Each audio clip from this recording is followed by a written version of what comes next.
Well, hello there. It's a special bonus episode on Breakfast with the Broker because it's election week. Yes, election week. Well, sort of. So it's early voting week, but it's election week for Breakfast with the Broker, and we have a real great treat. So without further ado, and now by way of Delray Beach, Florida, he's a hometown guy. He is a board-certified criminal trial attorney at Michael Weinstein, PA, Criminal Defense and Litigation. He is a former assistant state attorney at the Broward County State Attorney's Office. He is a heat lifer. He's a Gator fan because he went to University of Florida, and he went to study law at Nova Southeastern. He is Michael Weinstein. I am a heat lifer. So. I love it. Listen, the Heat are playing really well. Yeah, growing up here in South Florida, there was no heat when I was a kid. So I had to choose. It was either Lakers or Celtics. And so I was Celtics. Oh, I was Lakers. That's funny. And now you're Batman, I'm Gators. I get it. Yeah. And then, drew me in. And then, of course, Ronnie Cycli and Glenn Rice, and Steve Smith. And I got hooked on the Heat, and that was the end of it. Baby Jordan, Harold Miner. Harold Miner, guy could dunk. Couldn't do anything else, but he could dunk. Yep, that's awesome. Michael, thank you very much for joining us. I really appreciate it. Listen, as we're getting out the vote and people are going out there, and August 18th is the actual date, but a lot of people are taking advantage of the early voting, and we encourage people. Wouldn't you say? Yeah. So as of Monday, I checked the stats. We had about 9,000 people in District 81 have voted by mail, and those ballots have been actually returned. And I think in District 81, we had about 180 vote by early voting. I was out there on Tuesday evening, then they were trickling in, and I went out there again yesterday, check it out. And, I would say during lunchtime, because I got a day job, but I went during lunchtime. I see a lot of your signs. I see a lot of enthusiasm with your campaign and, endorsements coming in and all of that. So tell us a little bit of, why would you get into this political arena? People think you're like nuts or something. Well, so I'll tell you what happened and what my driving force was. I grew up in a family. My grandfather, Moses Weinstein, was the Speaker of the New York State Assembly, and he was Queens County Democratic leader. And then my father, when we moved down here, got elected to the state Senate in 1982. So I grew up as a child living this life of politics. And I have an older brother. He lives in Parkland. He got appointed twice by Obama to various committees. And I've been looking. I said, where is my opportunity to serve the community? I have a great job. I have a phenomenal day job as a criminal trial lawyer, but I have always been looking for a way that I can give back. And this is the way I can give back, by serving. I think it's great and obviously admirable. What are your priorities if you are elected? So I basically have what I call the 5-point plan. I actually keep it with me everywhere I go. It's the Michael Weinstein 5-point plan. First and foremost, and especially for the real estate market, because I think that's what interests your audience, is COVID-19 response and recovery. I think our legislature is going to have to make some budget cuts, and we've got to be very selective, make sure that, which leads right into one of my second points, and that is prioritizing education. We have to make sure that our schools are funded, because we're going to have to be paying for a lot of technology if we don't cure this thing. The last 3 points are, I believe we have to stand up to racism, prejudice, and bigotry. Very much so. Racism is still systemic in this country, and we have to have people who are willing to say it. Last but not least, I want to expand healthcare, and then we need to scrap our current unemployment system. It doesn't work. It's an absolute mess, and folks need to be able to put food on their table, especially during a pandemic. So that's my 5-point plan of my priorities if I win. When I win.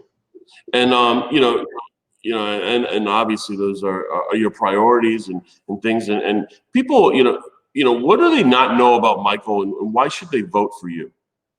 So the best way I can explain is this: I'm a pragmatic problem solver. I don't try to veer too far to the left or too far to the right. I learned in law school, you always have to think 6 steps ahead. So I'm always trying to find solutions to problems.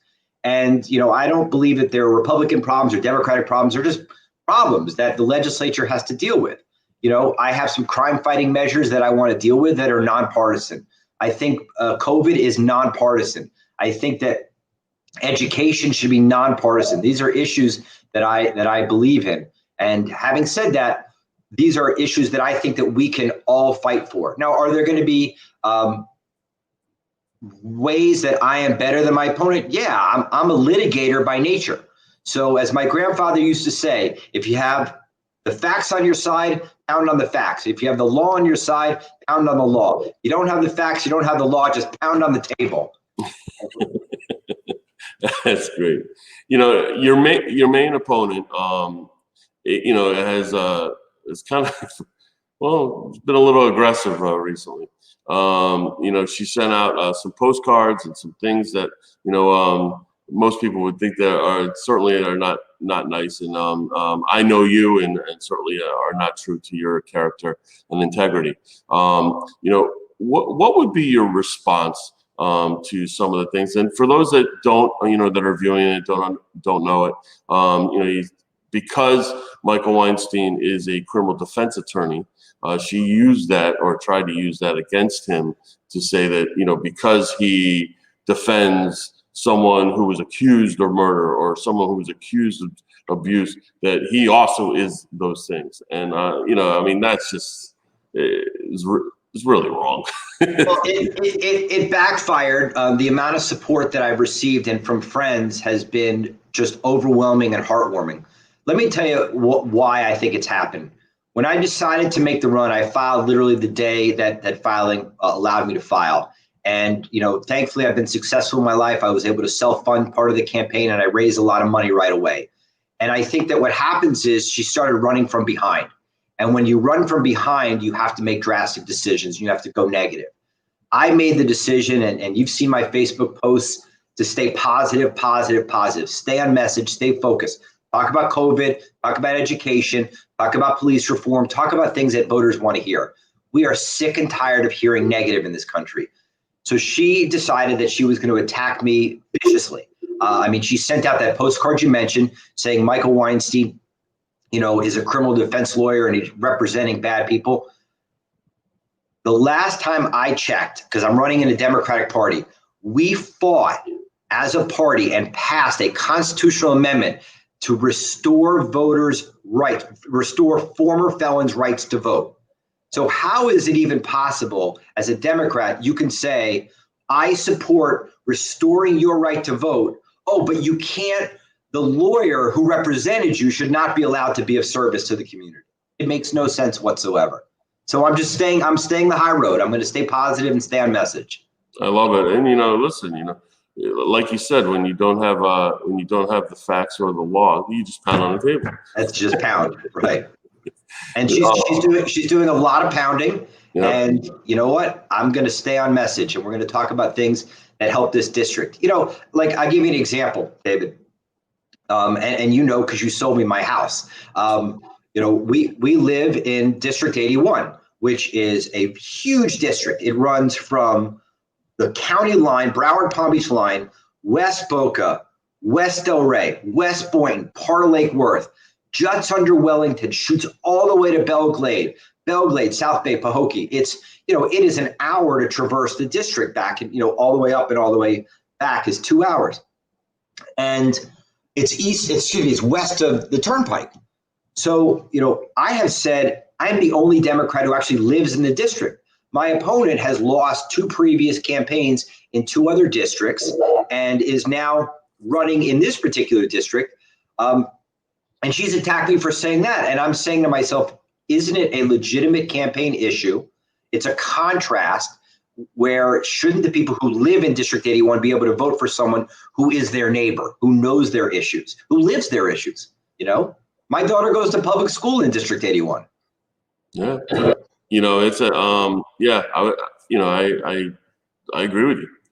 Listen, most people, who are running for office, whether it be from mayor, county commissioner seat, whatever, obviously House of Representatives and such, they live in their district because it's difficult, even though, yes, I would agree with her in the sense that, we're talking about a mile apart but it's still a mile apart, and you are not the neighbors. You're not seeing, you're not going to the clubhouse parties and the community parties and those kind of things that, will help, hopefully help you serve your constituents even more.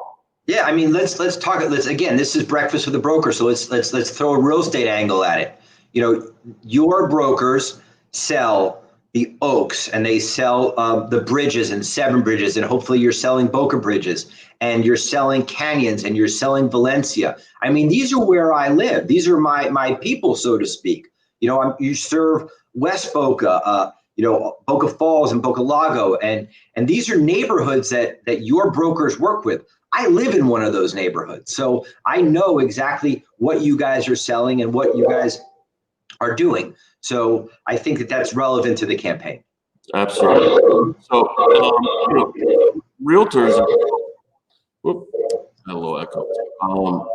Realtors, we have some of our realtor issues, right? So, there's a couple things. We talk about out of California, there was a sales tax that came out on earned commissions, on independent contractors' earned commissions, which are taxed, at either between 5 and 6%. California wanted to pass something like that. It's failed a couple times, but it's sometimes rears its ugly head. Is that something that and I know it's difficult. You probably get these questions all the time because you don't really have the budget and you don't have certain things that you'd be looking at. But in overall, is an increase in taxes on commissions something that you would be for or against? So I think that's a great question, and I'm going to answer it this way. I'm not running, as I said, to the left. I'm not running to the right. I'm trying to run as a moderate. Florida has been blessed with a phenomenal economy based upon two reasons: tourism and agriculture. And I mean, we have a $90 billion budget. We have, in my lifetime, over 40 plus years of living in the state of Florida, we've never had to change to a state income tax, nor have we had to pass additional taxes, more so than trickling up from 5% to 6% to 7% on the sales tax. I don't support additional taxes unless they're absolutely necessary. And I certainly don't support on professional fees. I'm a lawyer myself, and I don't want to have to start paying tax on that as you are a professional yourself. And if it's not necessary, I don't think I would support it. Perfect. We also passed, a lot of times, especially we have a lot of HOAs and homeowners associations, and, and I was just going to ask you a question basically on, HOAs have a lot of power. They seem to, it's amazing the amount of power that they have and control over certain transactions. And, we cap the estoppel fees, but those estoppel fees, they're getting around by having the attorney draw something up and then having someone else, charging a fee, and all these management companies of fees. Is it something that you would consider going into, maybe talking with the realtors associations and the HOAs and something like that to come up with a compromise, because they're really hurting the consumer. They're charging $500, $600, $700, at closing, and you're basically, you're held hostage. I mean, you have to sign. So let me answer it in a roundabout way. Sure. I am, as an attorney, one of the things I learned in law school, two things that are very important. Number one, obviously don't overcharge your client, because that's why lawyers get this bad reputation for being money hungry. But the second is communicate. And I have always said, since I started this campaign, I will try to have as much of an open door policy as I can to listen to the issues that come up with all professional agencies and all constituents.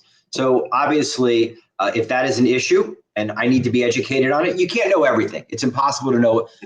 We get questions about the environment. I get questions about criminal justice reform. I get questions about, this industry. Yesterday I was getting questions about credit unions. You can't know everything, but you have to be able to listen to all sides of the argument and ultimately make a decision on how you're going to vote. So, and obviously I'm not an attorney, and I certainly don't know as much about the law.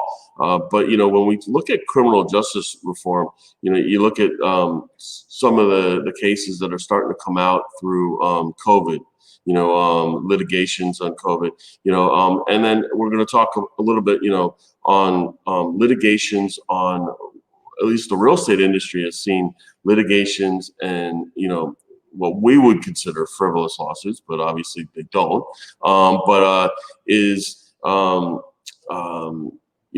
websites need to be compliant for the blind, and so there's, several attorneys out there going after realtors and the brokers to try and, it's really, to me, it's more extortion, but I'm somewhat familiar with this issue, so let me give you some thoughts on it. Sure. All right. I always believe in access to the courts. I think that if there's liability, people should be held liable. I don't believe in damage caps or anything like that. But I also think that, some of these law firms that file these mass amounts of ADA claims without much substance to them should be put on notice that you can't do that either. So as long as, and it's not really something that you can litigate in the legislature, or make it a statute. I think it's more so the bar's got to regulate this. If you're filing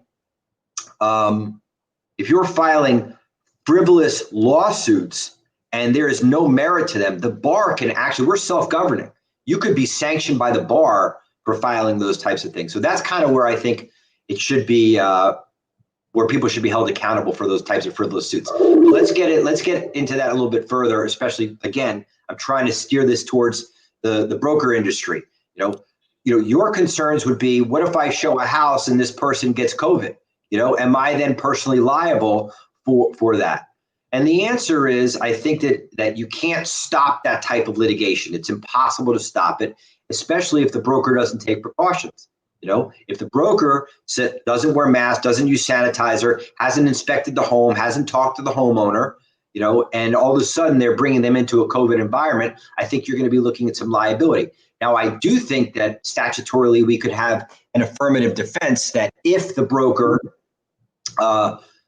takes all of the necessary precautions prior to showing the listing, and they end up getting litigation later, they should be able to defend themselves in that lawsuit with what's called an affirmative defense. So I think there's a middle ground to be had here. All right, thank you. Also, last procedural question, I should say, is a business tax, right? So, the state of Florida is the only state of all 50 states to have a business rent tax, commercial leasing and such. And we've been successful in reducing that, over the course of the last few years. Would you be for continuing to reduce that business rent tax, on commercial leasing space, especially with the commercial climate, currently? I don't want to commit to that at this moment, and I'm tell you why. For a variety of reasons. Number one, and I'd rather be honest. I know that may not be the right answer for this particular audience, but I got to be honest. We're in a very interesting and strange environment right now. Number one, we only rely on sales tax. Number two, we have zero tourism going on right now, or very little. Cruise ship industry is basically stopped entirely. Orlando is going at you're having space if you want to go to Disney World. So I think that cutting taxes right now is going to be almost impossible. We have too many services. If you have to make a balance between whether we're feeding seniors who live in Century Village or cutting taxes, I'm going to end up inuring to the side of feeding seniors. It's just the way it's going to have to be right now. But in the future, once our economy gets back on track, it's something I'd be open to. I appreciate that answer, and I think viewers appreciate the honesty as well. So I always leave the last, two questions. Obviously, how do we support you, How do we get out the vote for you? Where can we, I'm sure that you are looking at raising funds for this last stretch. Where can we support you? Oh, that's amazing. So let's just give it very simple. WeinsteinForStateHouse.com. It's a pretty simple website. WeinsteinForStateHouse.com. You can learn a little bit more about me. I would encourage as follows. If you live in District 81, like I do, then, and that, which is again, Boca, Delray, Boynton, Lake Worth, all the way out west to Belglade, west of the Turnpike, I would ask for your vote. I would ask for your friends and family's vote. Post it on Facebook and tell people that you could vote for me. And then secondly, WeinsteinForStateHouse.com. You can learn more about it. And if you want to contribute, you're correct. Running a COVID campaign is insanely expensive. I can't imagine. You cannot do your traditional pressing of the flesh. You cannot go to a clubhouse or an HOA meeting.